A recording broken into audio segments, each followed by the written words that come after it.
17 तारखेला आमच्या मुख्यमंत्री लाडकी बहीण योजनेच्या खात्यामध्ये 2 इन्स्टॉलमेंट जाणार।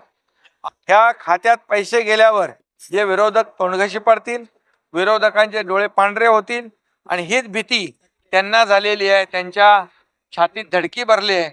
बहीण लाडकी आणि धडकी छातीत धडकी अशा प्रकारचं वातावरण झालंय, म्हणून त्यांच्या पायाखालची वाळू सरकले म्हणून कोर्टात गेले। या लाडक्या बहिणींना पैसे मिळू नये म्हणून ही योजना रद्द व्हावी म्हणून कोर्टात देखील गेले। लाडली बहन योजना को रद्द करने की मांग को लेकर विरोधी कोर्ट गए, ऐसा आरोप लगाया है महाराष्ट्र के मुख्यमंत्री एकनाथ शिंदे ने। महाराष्ट्र के मुख्यमंत्री एकनाथ शिंदे कल सोमवार 12 अगस्त को शाम 4 बजे एक सरकारी विमान से श्री गुरु गोविंद सिंह हवाई अड्डे पर पहुंचे।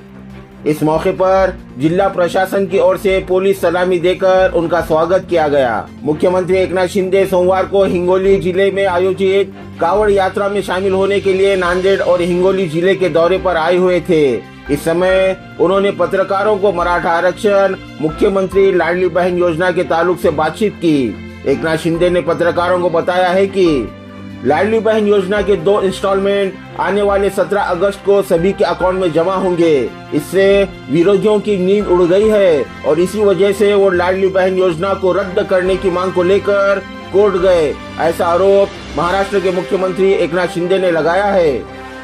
अशा प्रकारचं प्रिंटिंग मिस्टेक म्हणणारं आमचं सरकार नाही।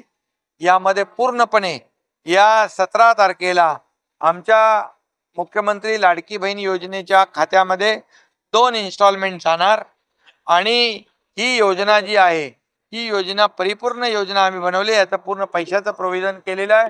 जवळपास 33,000 कोटी रुपये मुख्यमंत्री लाडकी बहीण योजनेसाठी केलेत। इतर सर्व योजना ज्या आहेत, लाडका भाऊ म्हणजे मुख्यमंत्री युवा प्रशिक्षण योजना असेल, मुख्यमंत्री अन्नपूर्णा योजना जे गॅस सिलेंडर देण्याची असेल, शेतकऱ्यांचं वीज बिल माफ योजना असेल, यासाठी पूर्णपणे तरतूद आर्थिक वर्षापर्यंत मार्च पर्यंत आम्ही केलेली आहे। त्यामुळे पूर्णपणे ह्या खात्यात पैसे गेल्यावर जे विरोधक तोंडघशी पडतील, विरोधकांचे डोळे पांढरे होतील आणि हीच भीती त्यांना झालेली आहे। त्यांच्या छातीत धडकी भरली आहे। बहीण लाडकी आणि धडकी छातीत धडकी अशा प्रकारचं वातावरण झालंय, म्हणून त्यांच्या पायाखालची वाळू सरकले म्हणून कोर्टात गेले। या लाडक्या बहिणींना पैसे मिळू नये म्हणून ही योजना रद्द व्हावी म्हणून कोर्टात देखील गेले लोक, पण कोर्टाने देखील त्यांना फेटाळले त्यांची याचिका।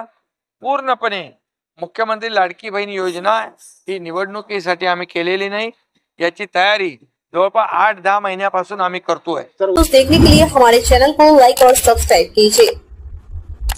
हमसे संपर्क करने के लिए 9049032007 पर कॉल या व्हाट्सएप कर सकते हैं।